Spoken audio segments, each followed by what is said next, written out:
KwaZulu-Natal continues mopping up after the devastating rains and floods. Over 440 people have lost their lives and scores are still unaccounted for.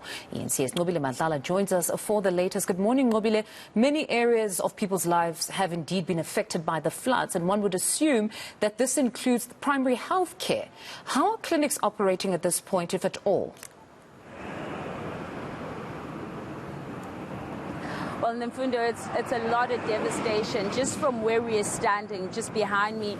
If you've seen some of these pictures that have been making rounds on the social media, this is where the big hole was. And so you can just see the frustration from some of the motorists that are now going in. I mean, it's a great thing that these roads are now open, but some of the areas are still not open and they're still mopping up. So this place also just finding ourselves in traffic, and you're almost unable to get to a place where you're going to. Now imagine if you were going to the hospital that we are currently going to, Prince Mshiyeni Hospital. This is a regional hospital that we're talking about with over 1,000 beds, and these are the areas that have been affected. So you can just imagine the impacts this has on someone who's trying to get help or someone who's trying to go to those areas. So it's quite difficult, first of all, because of traffic, but at the same time, we know that a lot of water infrastructure has been swept away, which makes it quite difficult.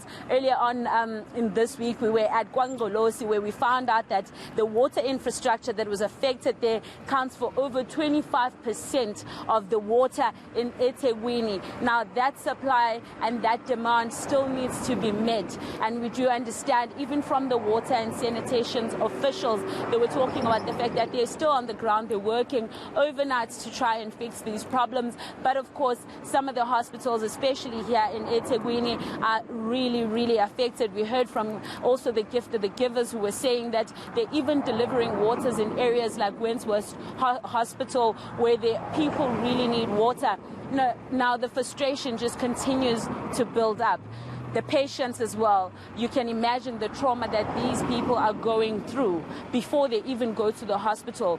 And because of the floods, there is obviously an influx of patients going in because of the floods. And on top of that, they still need to worry about basic services like water, like electricity, because there are still areas without water. Areas like Hammersdale still struggling with water. Areas like Hillcrest still struggling with water. We know now that the southern part of Durban is the areas that are affected, but of course where we are as well, these are some of the areas that are still mopping up, still trying to fix the roads as well as fixing the water. And of course these hospitals that we are going to be walking about with the Minister Joe Pahla to see and look at the impact. These are some of the hospitals that have been affected, and of course this hospital mainly is one of the big hospitals, the regional hospital in this area, and it doesn't only just provide service for people in eThekwini, but also it provides services for people in KZN as well as Eastern Cape.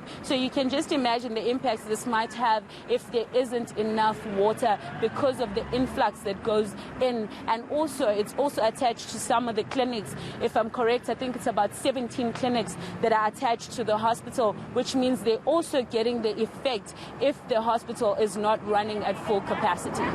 No, honestly, very critical that the minister be briefed on exactly how they plan to address these several issues right now. Like you say, the influx of patients as a result of the floods, and as well as the inability to actually function because there's no water, intermittent electricity supply. It's honestly a problem. We'll get back to you a bit later, Nqobile, just to get the latest update as soon as the minister has in fact arrived at Prince Mshiyeni Memorial Hospital. Now,